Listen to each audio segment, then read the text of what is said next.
শুভ সকাল। আজ 25শে ভাদ্র 1431, ইংরাজির 11ই সেপ্টেম্বর 2024। 1893 আজকের দিনে চিকাগো মহাধর্মসভায় সমগ্র বিশ্বের কাছে ভারতবর্ষের মাথা উন্নত করেছিলেন Swami Vivekananda. William Sydney porter, যাঁর ছদ্মনাম ও হেনরি, তিনি 11ই সেপ্টেম্বর 1862 সালে আমেরিকার গ্রিনসবরোতে জন্মগ্রহণ করেন। যুক্তরাষ্ট্রের তিনি অন্যতম ছোট গল্পকার। আমেরিকার জীবনযাত্রা নিয়ে 600-রও বেশি গল্প লিখেছেন তিনি। 11ই সেপ্টেম্বর 1895 কোঙ্কনের কোলাবার গাগোজিতে জন্মগ্রহণ করেন বিনায়ক নরহরি ভাবে বা বিনোবা ভাবে। তিনি ছিলেন ভারতে অহিংসা ও মানবাধিকারের প্রবক্তা ও সমর্থক। শ্রীমদ্ ভগবদ্ গীতা তিনি মারাঠি ভাষায় অনুবাদ করেন, যার নাম গীতাই অর্থাৎ মা গীতা। ভারতীয় উপমহাদেশের ব্রিটিশ বিরোধী স্বাধীনতা আন্দোলনের একজন অন্যতম বাঙালি ব্যক্তিত্ব ও অগ্নিযুগের বিপ্লবী ছিলেন বিনয় কৃষ্ণ বসু বা বিনয় বসু। 11ই সেপ্টেম্বর 1908 ঢাকার বিক্রমপুরে তিনি জন্মগ্রহণ করেন।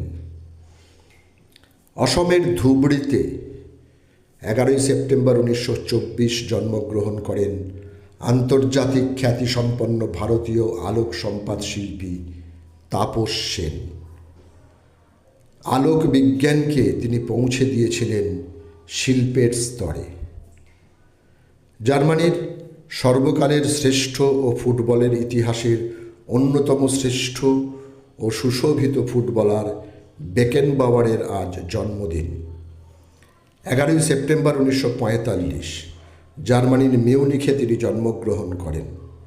জীবনের শুরু করেন মিডফিল্ডার হিসেবে, কিন্তু খ্যাতি ছড়িয়ে পড়ে ডিফেন্ডার হিসেবে। তাঁকে আধুনিক সুইপার বা লিবেরোর মূল ভূমিকায় উদ্ভাবক হিসেবেও গণ্য করা হয়।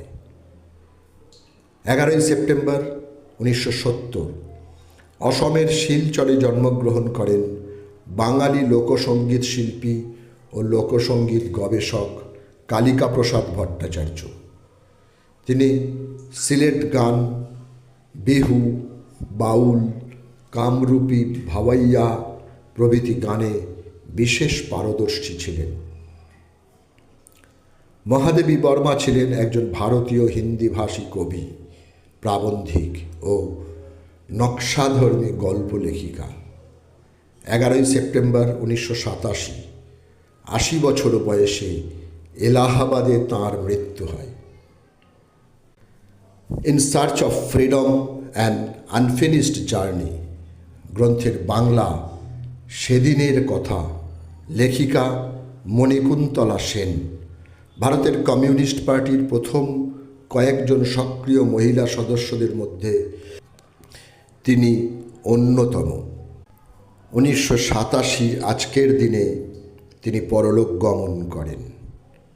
সকলকেই আমার আনত প্রণাম।